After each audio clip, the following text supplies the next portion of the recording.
Declan Rice is close to joining Arsenal, losing our best player, losing our captain, sad.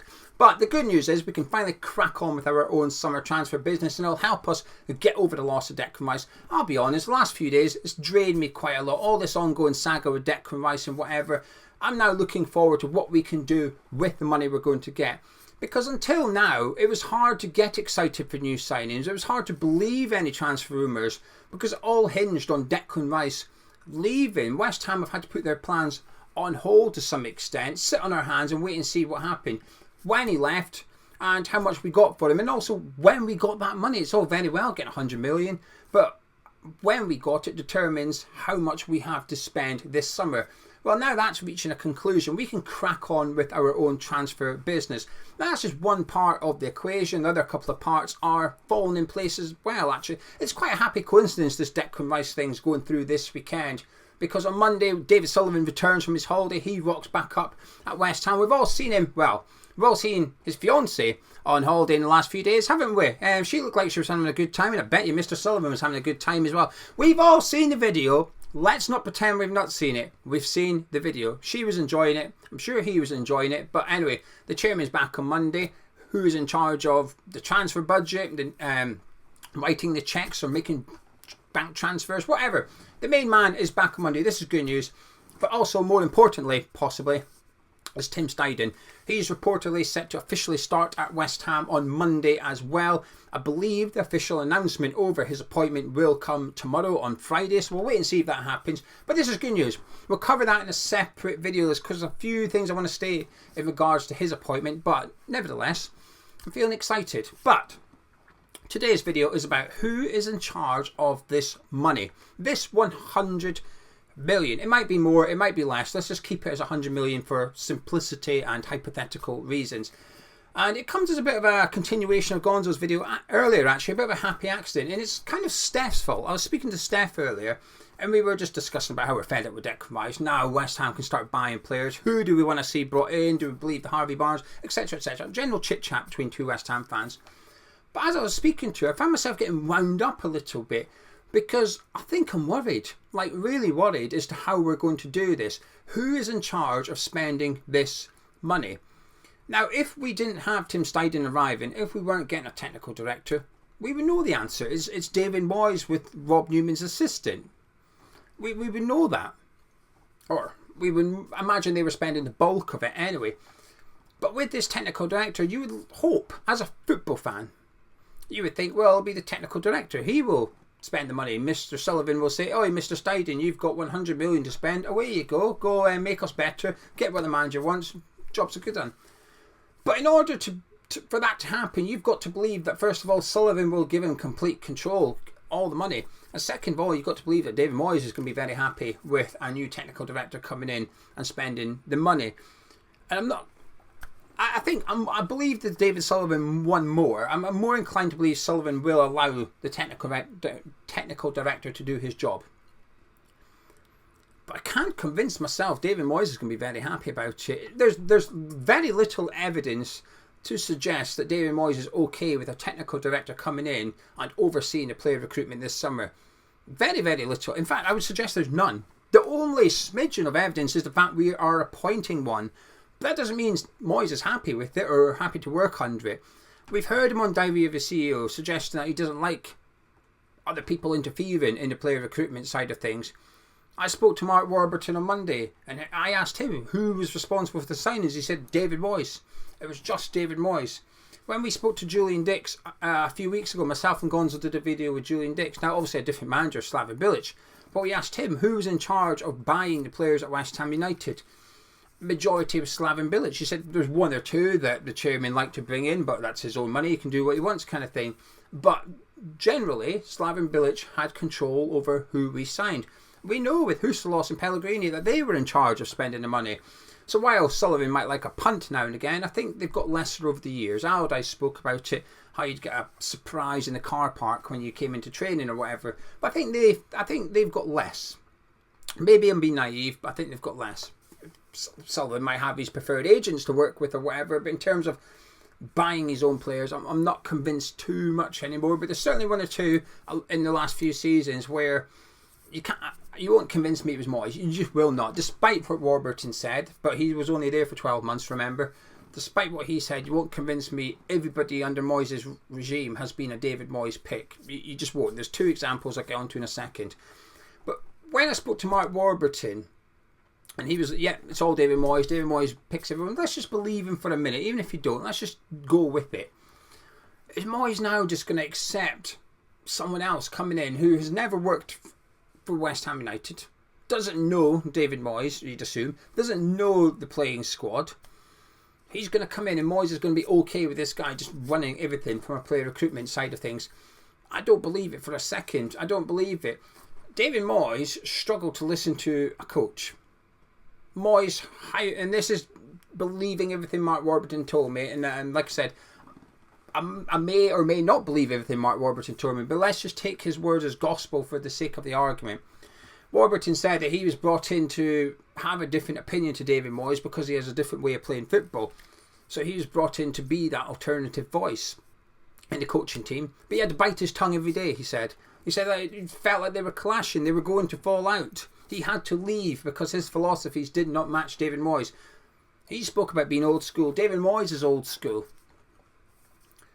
So David Moyes can't even listen to a coach about potentially playing a different way on a Saturday afternoon. Moyes can't change his philosophy, is what Mark Warburton was alluding to. So now we're expecting him to change how he goes around transfer dealings, as he has done for over a decade as a Premier League manager.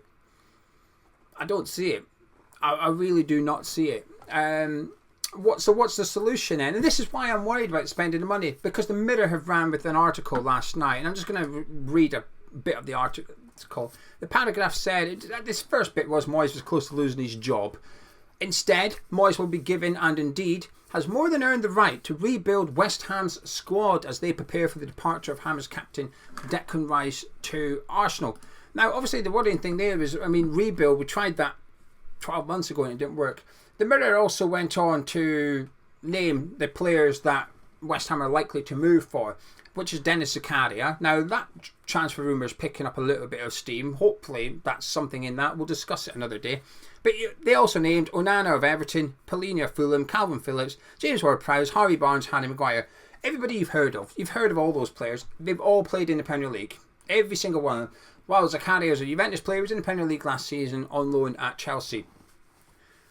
They're David Moyes players. You're not going to convince me that Tim Steidten is going to rock up on Monday afternoon and say, hey, look at this list of players. Go, what you got there, Tim? Well, I've got Harry Maguire, Polina, 50 million. I think that's a really good sign. You just won't convince me.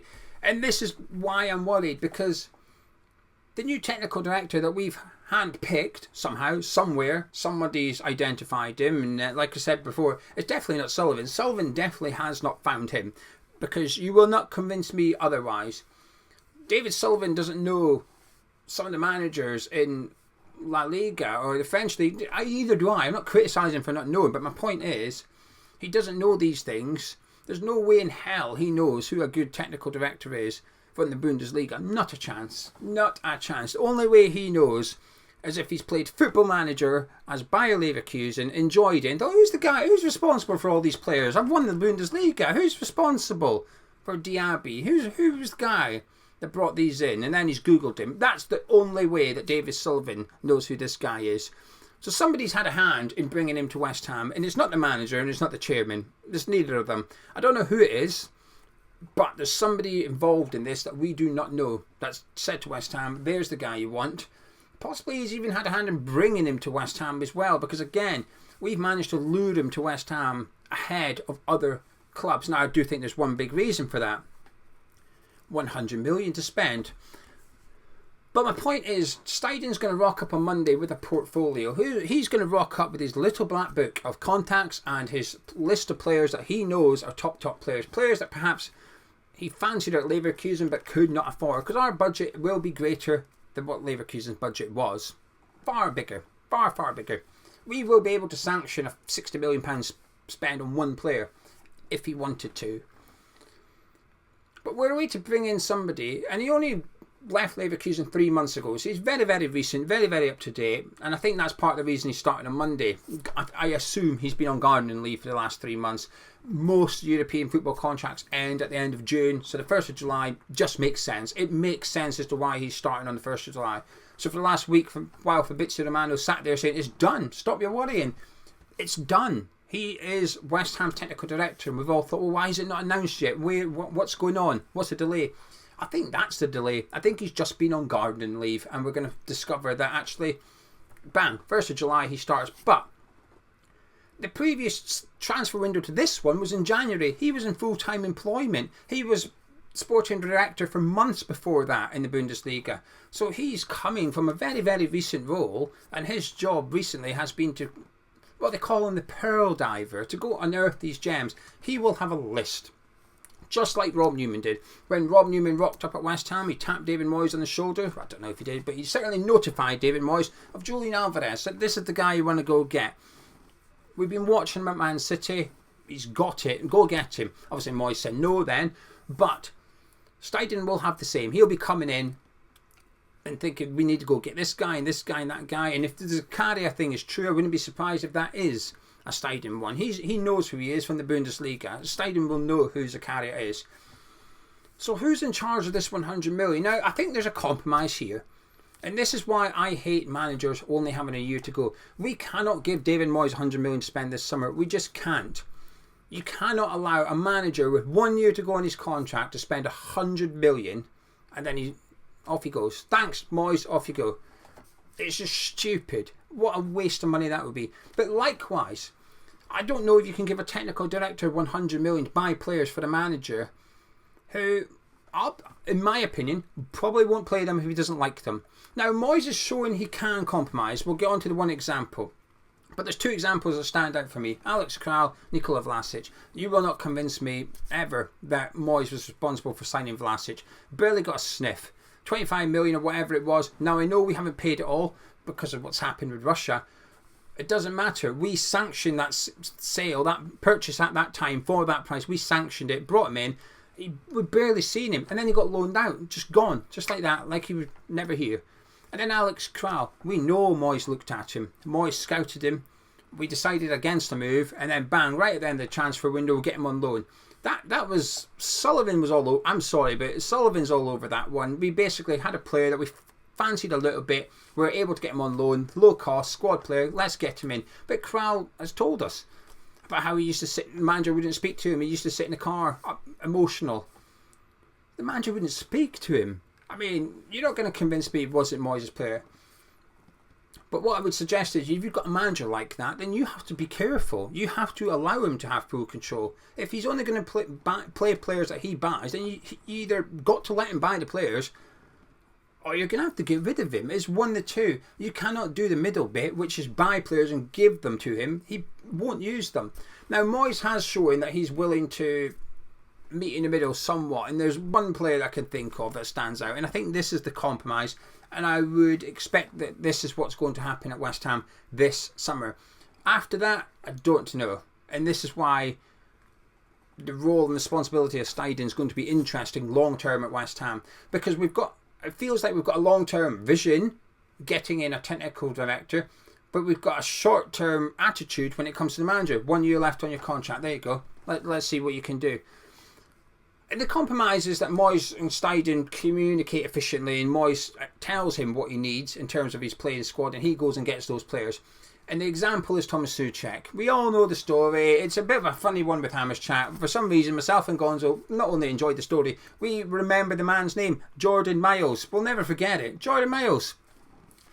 In that January, Moyes went to Jordan Miles, who was like the data, probably the only data guy at West Ham at the time, and said, I need a midfielder that can do this, this and this. What can you get? Jordan Miles ran the numbers and said, oh, someone called Thomas Souček. So they went and had a look at him, essentially. I say went and had a look. They watched videos of him. And then they went and got Thomas Souček, and Moyes put him in the team immediately. So while David Moyes may not have known who Thomas Souček was, he worked with the numbers guy. Together they identified him and brought him to West Ham, and the signing's been a success. He's not everyone's favourite player.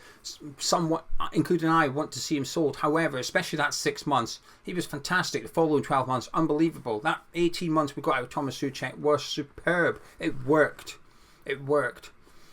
So I think what the compromise is, because according to the report, Steidten's already met David Moyes. They've already had the conversations. They've had the meetings. And I'm just hoping that Steidten has control, but Moyes has a say. And I think that is the right answer for West Ham this summer. But it doesn't stop me being worried. I think it's easier to get this wrong than it is to get it right. I think it's easier to buy players that Moyes doesn't want and will not use next season. Because whilst Steidten might say, what do you want, a defensive midfielder, a number 8? Do you need a striker? That's fine. I'll go identify these players and I'll bring them in. It comes back to what Gonzo was talking earlier about the philosophy. That means Steidten's got to go get a Mikel Antonio striker. That's what he's got to go get. But what happens if he knows another striker? What happens if he knows a Julian Alvarez and says, well, actually, I've got a top guy here. He's only 19. He's going to make it. He's going to be a big player, but he just doesn't play the way that you play. What do West Ham do? Do we pass up on that opportunity, or do we buy him anyway and hope that Moyes can make him work for the next season? And I think this is why it's a bit of a problem having a technical director with a long-term vision, but manager who's only going to be arsed about the next 12 months, and understandably so. Understandably, I do not blame Moyes, by the way, for only worrying about the next season. And a chairman who, historically, has only really worried about the next 12 months. Why Sullivan is bringing in a technical director? Now, that's an interesting one, because we've tried it in the past, but it's always been short-term. Huselos, Pellegrini, Newman, while he wasn't director of football, he was head of recruitment. It was a clever title to give him, but he was allowed to come in and influence transfers. But now, for the first time, we've brought in somebody that the manager does not choose. The manager has no say in. And I find it interesting. It's an interesting move by the club, but one that we have to get right. Get it right, we'll be all right next season. We'll be all right. Get it wrong, it could cost us. It could cost us a lot. But regardless, it's exciting. 100 million to spend. A new technical director who has unearthed some absolute gems in the Bundesliga. Bring it on. But they need to compromise. Anyway, if you enjoyed this video, please do drop a like on it. Subscribe, you damn chat. Catch you in a bit.